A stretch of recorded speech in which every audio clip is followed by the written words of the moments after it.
বিদায় জানানোর সময় আমরা আল্লাহ হাফেজ বলে থাকি, এটা কি কুসংস্কার? এক্ষেত্রে বিদায় জানাতে কি বলা যেতে পারে? সাউ সেজদার নিয়ম কি? নামাজের কোন সময় আদায় করতে হবে? জন্ম মাসে বিবাহ করা যাবে না, এ কথা কি সঠিক? দাড়ি না উঠে থাকলে দাড়ি গজানোর জন্য কি শেভ করা যাবে? আমার বয়স 23, আমার বিয়ের জন্য সম্বন্ধ আসে, সব ঠিক হয় কিন্তু বিয়ে ভেঙে যায়, আমার জন্য দোয়া করবেন এবং কোনো আমল থাকলে বলবেন। অসুস্থতার জন্য বাসায় কাজের বুয়া দিয়ে টয়লেট পরিষ্কার করালে কি কোনো গুনাহ হবে? তাশাহুদের সময় আঙ্গুল না নাড়ালে কি গুনাহ হবে? আমাদের এলাকায় অনেকে বলে মাগরিবের আজানের সময় কিছু খাওয়া ঠিক না, এটা ইসলামের দৃষ্টিতে কতটা সঠিক? শীতের সময় লেপ বা কম্বলের নিচে বিবস্ত্র হয়ে গেলে কি ওযু ভেঙে যাবে? জন্ম নিয়ন্ত্রণের বিধান কি? কন্যা সন্তান লাভের জন্য কি বিশেষ আমল আছে কোনো? চলুন আমরা তাহলে প্রশ্ন উত্তরে প্রবেশ করি। অ্যাঞ্জেলিনা এআইডি থেকে আপনি লিখেছেন জন্ম মাসে বিবাহ করা যাবে না, এ কথা কি সঠিক? দেখুন, জন্ম মাসের সাথে বিবাহের কোনো সম্পর্ক নাই।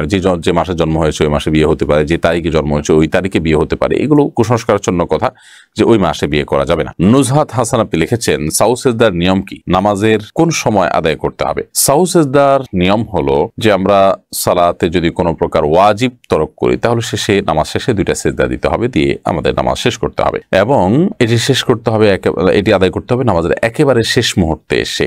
এরপর প্রশ্ন করেছেন আসমা সাহা, আপনি লিখেছেন অসুস্থতার জন্য বাসায় কাজের বুয়া দিয়ে টয়লেট পরিষ্কার করালে কি কোনো গুনাহ হবে? কোনো অসুবিধা নেই। আপনার অসুস্থতার কারণে হোক অথবা অন্য কোনো কারণে হোক আপনার টয়লেট অন্য কাউকে দিয়ে পরিষ্কার করলে আপনার কোনো গুনাহ হবে বা আপনার ইবাদত বন্দেগীর কোনো অসুবিধা হবে বা আপনার বান্দার হক নষ্ট হবে, এরকম না। তাকে ন্যায্য প্রাপ্য তাকে দিয়ে দিবেন, পাওনা তাকে দিয়ে দিবেন এবং পারিশ্রমিকের বিনিময়ে কাজ করাতে কোনো অসুবিধা নেই। নিজুম নিশি আইডি থেকে আপনি লিখেছেন আমাদের এলাকায় অনেকে বলে মাগরিবের আজানের সময় কিছু খাওয়া ঠিক না, এটা ইসলামের দৃষ্টিতে কতটা সঠিক? মাগরিবের আজানের সময় কোনো কিছু খাওয়া ঠিক না, এরকম কোনো কথা কোরআন হাদিসে কোথাও বলা হয়নি। এটা একেবারেই কুসংস্কারের জন্য বিশ্বাস। দিন এবং রাত 24 ঘন্টার ভিতরে এমন কোনো সময় নেই যে সময়টাতে খাওয়ার ব্যাপারে শরীয়তের কোনো বিধিনিষেধ আরোপ করা হয়েছে যে এই সময় খাওয়া ঠিক না, এই সময় খাওয়া ভালো না। ঘুমের ব্যাপারে বলা হয়েছে মাগরিবের পরে ঘুমানো ভালো নয়, এশার আগে।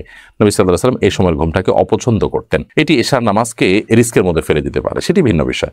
বাট এর বাইরে আপনার মাগরিবের সময় খানা খাওয়া নিষেধ, পান করা নিষেধ, এরকম কোনো কথা কোনো দেশে বলা হয়নি। এমনি ফজলুমি আপনি লিখেছেন শীতের সময় লেপ বা কম্বলের নিচে বিবস্ত্র হয়ে গেলে কি ওযু ভেঙে যাবে? না, এখন ওযু ভাঙা যাবে না। এমনকি সাধারণ লেপ বা কম্বল ছাড়াও যদি কেউ বিবস্ত্র হয়ে যায় ওযু ভাঙবে না। ওযু ভাঙার সাথে বিবস্ত্র হওয়ার সম্পর্ক নেই, তবে হ্যাঁ প্রয়োজন ছাড়া অন্য কারোর সামনে বিবস্ত্র হয়ে যাওয়া তো অনুচিত। আর লেপ বা কম্বলের নিচে তো কারো সামনে হচ্ছে না, বিধায় সেখানে গুনাহের বিষয় নাই। এমডি শাহিনুর রহমান রাকিব আপনি লিখেছেন তাশাহুদের সময় আঙ্গুল না নাড়ালে কি গুনাহ হবে? তাশাহুদের সময় আঙ্গুল না নাড়ালে গুনাহ হবে না। তাশাহুদের সময় আঙ্গুল নাড়ালে যে আমরা বাধ্য বা আঙ্গুল নাড়ানোর জন্য আমরা যে আমাদের উপরে ফরজ করা হয়েছে ব্যাপারটা সেরকম না, বরং এটি সুন্নাহ একটি কাজ, করলে সওয়াব হবে, না করলে গুনাহ নেই। আমরা যখন তাশাহুদের জন্য বলবো তাশাহুদ শুরু করবো, আঙ্গুল আমরা ইশারা করবো। আমরা যখন আল্লাহ তাআলা সাক্ষ্য দেই তাশাহুদের মধ্যে মূলত সাক্ষ্যটাই মূল। আশহাদু আল্লা ইলাহা ইল্লাল্লাহ ওয়া আশহাদু আন্না মুহাম্মাদুর রাসূলুল্লাহ, আমি সাক্ষ্য দিচ্ছি আল্লাহ ছাড়া সত্যিকারের কোনো মাবুদ নাই, মুহাম্মদ সাল্লাল্লাহু আলাইহি ওয়াসাল্লাম আল্লাহ তাআলার রাসূল। এই কথাগুলো মুখে যখন আমি বলি তখন আঙ্গুল তুলেও আমি সেই মুখের কথার সাথে মিল রেখে আমি সাক্ষ্য দিয়ে থাকি। এই জন্য এটি সুন্নাহ, কিন্তু এটি কোনো কারণে না করতে পারলে নামাজ হয়ে যাবে এবং কোনো গুনাহ হবে না। আব্দুল আমিন আপনি লিখেছেন জুমার খুতবার সময় অনেক মানুষ আছে কথা বলে, তখন আমার করণীয় কি? যারা কথা বলে তাদেরকে আপনি মুখ দিয়ে কথা বলে বন্ধ করতে যাবেন না বা থামাতে যাবেন না তাদের কথা, বরং তাদেরকে কোনোভাবে ইশারা ইঙ্গিতে তাদেরকে নীরব থাকতে এবং চুপ থাকতে বলবেন, এটাই হাদিসের নির্দেশ। জামি ইসলাম শহীদ এআইডি থেকে আপনি লিখেছেন জন্ম নিয়ন্ত্রণের বিধান কি? জন্ম নিয়ন্ত্রণ করার যদি প্রয়োজন হয়, কোনো ব্যক্তি এমন হন যে তিনি তার এই মুহূর্তে সন্তান নিতে গেলে তার স্ত্রীর জীবন হুমকির মধ্যে পড়বে, বা সন্তান একটা আছে এই মুহূর্তে একটা সন্তান এলে তাকে লালন পালন করার মতো কোনো ব্যবস্থা নেই, কেউ নেই, তো এরকম পরিস্থিতিতে সাময়িক জন্ম নিয়ন্ত্রণ তিনি করতে পারেন। সে সাময়িক জন্ম নিয়ন্ত্রণটা 2-4 বছরের জন্য হতে পারে, 10 বছরের জন্য হতে পারে, লম্বা সময়ের জন্য হতে পারে, কিন্তু স্থায়ী জন্ম নিয়ন্ত্রণ করা জায়েজ নাই। আর দ্বিতীয়ত কি খাওয়াবো, উপার্জন কম, বেতন কম, চাকরি নাই, এই মুহূর্তে সন্তান হলে বিপদে পড়বো, এইরকম চিন্তা থেকে জন্ম নিয়ন্ত্রণ করলে সেটাও জায়েজ নেই। কারণ প্রত্যেকটা প্রাণীর রিজিকের দায়িত্ব আল্লাহ তাআলা নিয়েছেন। রিজিকের চিন্তায়, ছোট চিন্তায়, নিচু চিন্তায় জন্ম নিয়ন্ত্রণ করবার সুযোগ ইসলামের শরীয়তের দৃষ্টিকোণ থেকে নেই। সুমাইয়া হোসেন সুমা আপনি লিখেছেন কন্যা সন্তান লাভের জন্য কি বিশেষ আমল আছে কোনো? কন্যা সন্তান লাভের জন্য বিশেষ কোনো আমল নেই। আল্লাহ তাআলার কাছে চাইবেন যে আল্লাহ তাআলা আপনি আমাকে নেক সন্তান দান করুন, আমি আপনার কাছে নেক সন্তান চাই, একজন নেক কন্যা সন্তান চাই, এরকম আল্লাহর কাছে চাওয়া যেতে পারে। এমনি কবির আশফাক আপনি লিখেছেন দাড়ি না উঠে থাকলে দাড়ি গজানোর জন্য কি শেভ করা যাবে? দাড়ি না উঠে থাকলে সবর করবেন, দাড়ি না উঠলে তো আপনার গুনাহ হবে না, কিন্তু শেভ করতে যাবেন না।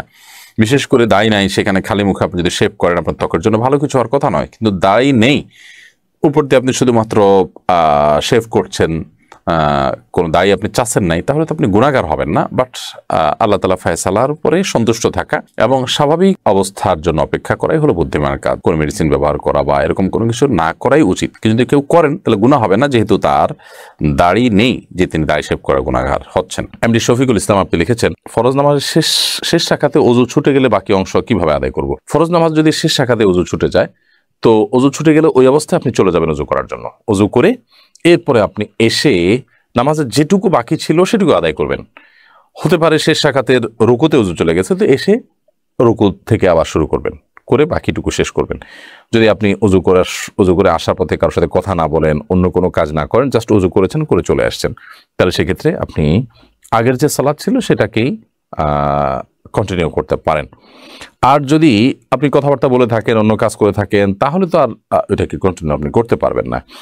আর যদি কথাবার্তা না বলে থাকেন, ওযু করে চলে আসছেন আপনি জাস্ট, তাহলে সেক্ষেত্রে এখন আবার শুরু থেকে আপনার নামাজ পড়তে হবে, ব্যাপারটা কিন্তু সেরকমও নয়। আউয়াল হোসেন চান আপনি লিখেছেন, আকিকার গোশত কি সন্তানের বাবা মা খেতে পারবে? দেখুন, আকিকার গোশত সন্তানের বাবা মা খেতে পারবে, অন্য কাউকে খাওয়াতে পারবে, কোনো অসুবিধা নেই। আমাদের সমাজে প্রচলিত আছে যে সন্তানের বাবা মা আকিকার গোশত খেতে পারবে না। এটা নিছকই আমাদের ভুল ধারণা এবং কুসংস্কারাচ্ছন্ন বিশ্বাস।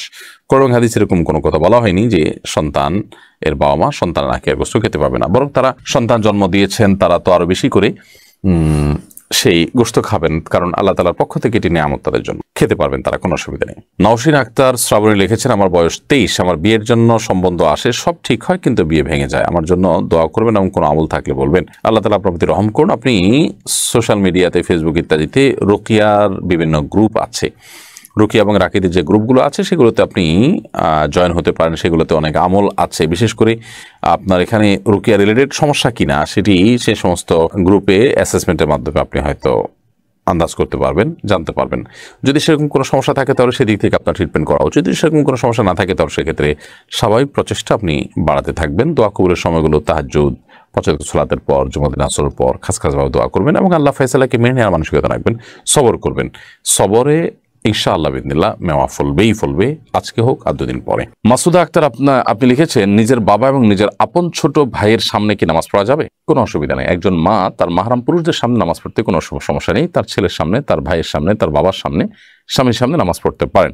আপনি নামাজের সময় সতর ঢাকবেন, মুখমণ্ডল, 2 হাতের কবজি ছাড়া আপনার পুরো শরীরকে আপনি ঢেকে ফেলবেন এবং আবৃত রেখে আপনি সালাত আদায় করবেন। সেক্ষেত্রে আপনার আপনার মাহরাম পুরুষদের মধ্যে থেকে কেউ আপনার সামনে আশপাশে চলাফেরা করছে বা দেখছে, এতে কোনো সমস্যা নেই।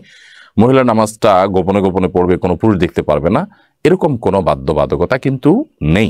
মূল বিষয়টা হলো আপনি সতর ঢাকছেন কিনা। হ্যাঁ, যদি গায়রে মাহরাম পুরুষ থাকে তাহলে সেক্ষেত্রে আপনার মুখমণ্ডল তিনি যেন দেখতে না পান সেই চেষ্টা আপনি করবেন। স্বাভাবিকভাবে মুখমণ্ডল ঢাকবেন না, কিন্তু গায়রে মাহরাম পুরুষ দেখতে পারে, রাস্তার পাশে নামাজ পড়ছেন, অন্য কোনো উপায় নেই, এরকম কোনো পরিস্থিতিতে আছেন, তাহলে সেক্ষেত্রে আপনি গায়রে মাহরাম পুরুষ আপনাকে দেখে ফেলবে, সেরকম আশঙ্কা হলে আপনি ওনার টেনে দিবেন।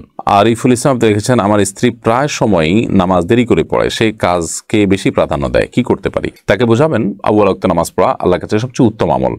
কাজকে প্রাধান্য দেওয়া এটা ঈমানের দুর্বলতার লক্ষণ, নামাজকে পিছিয়ে দেওয়া এটা ঈমানের দুর্বলতার লক্ষণ। বিধায় ঈমানদার হিসেবে আমাদের উচিত হবে সময় মতো নামাজ পড়া এবং নামাজকে কোনোভাবে পিছিয়ে না দেওয়া। এবং মামুন্না অনেকে তাদের নামাজগুলোকে নষ্ট করে ফেলেন, যে ঘরোয়া কাজ করে তিনি গোসল করে একসাথে নামাজ পড়বেন। শয়তান তাদেরকে বোঝায় যে বোধহয় একসাথে ফ্রেশ নামাজ পড়লে বেশি সওয়াব হবে, অথচ আউয়াল ওয়াক্তে শুরুর দিকে নামাজ পড়লে সওয়াবটা তার জন্য অবশ্যই বেশি হবে, সেটি তাদের বোঝানো উচিত। সাইফুর রহমান আপনি লিখেছেন, বিদায় জানানোর সময় আমরা আল্লাহ হাফেজ বলে থাকি, এটা কি কুসংস্কার? এক্ষেত্রে বিদায় জানাতে কি বলা যেতে পারে? বিদায় জানানোর সময় আমরা আল্লাহ হাফেজ বলি, অনেকে আল্লাহ হাফেজ বলি, অনেকে ফি আমানিল্লাহ বলি। আল্লাহ হাফেজ মানে আল্লাহ সংরক্ষণকারী, ফি আমানিল্লাহ মানে আল্লাহর নিরাপত্তা তুমি আছো, কোনো অসুবিধা নেই এগুলো বলাতে। তবে সুন্নাহ না এগুলো বলা জায়েজ, জাস্ট এটুকু। এগুলোকে সুন্নাহ মনে করা ভুল। সুন্নাহ হলো কাউকে বিদায়ের সময় আস্তাউদিল্লাহ বলা। সংক্ষেপে যদি বলতে চান তাহলে শুধু আস্তাউদিল্লাহ, অর্থাৎ তোমাকে আল্লাহ তাআলার হেফাজতে আমি অর্পণ করলাম। আবার আপনি যদি এটাকে পুরো দোয়াটা পড়তে চান তাহলে আস্তাউদিল্লাহ দীনাকুম ওয়া আমানাতাকুম ওয়া খাওয়াতিমা আমালিকুম, অর্থাৎ তোমার দিন এবং তোমার ঈমানকে আমি আল্লাহর উপরে অর্পণ করলাম। তুমি সফরে বের হচ্ছ বা বিদায় নিচ্ছ, চলে যাচ্ছ, আল্লাহ যেন তোমাকে তোমার ঈমান, তোমার দিনকে হেফাজত করে এবং তোমার শেষ পরিণতি যেন ভালো হয়। ঈমানদার সবসময় আখিরাত রিলেটেড বিষয়গুলোকে নিয়ে ভাববে, কারণ সেটাই তার জীবনের আসল পার্ট। বিধায় সেই জায়গা থেকে আপনি ওই পুরো দোয়াটা পড়বেন, আস্তাউদিল্লাহ দীনাকুম ওয়া আমানাতাকুম, তোমার দিন এবং তোমার আমানতকে আল্লাহ তাআলা হেফাজত করে, ওয়া খাওয়াতিমা আমালিকুম, এবং তোমার আমলকে আল্লাহ তালা বা তোমাদের আমলকে আল্লাহ তালা হেফাজত করুক। আর যদি পুরো দোয়া মুখস্থ না থাকে শুধু আস্তাগফিরুল্লাহ বললেন। বাকি ফি আমানিল্লাহ বা আল্লাহ হাফেজ, এটাতে ওই দোয়ার মর্ম আসে, আল্লাহ হেফাজত করুক, আল্লাহ নিরাপত্তায় তোমাকে দিলাম, ওই দোয়ারই মর্মটা চলে আসে।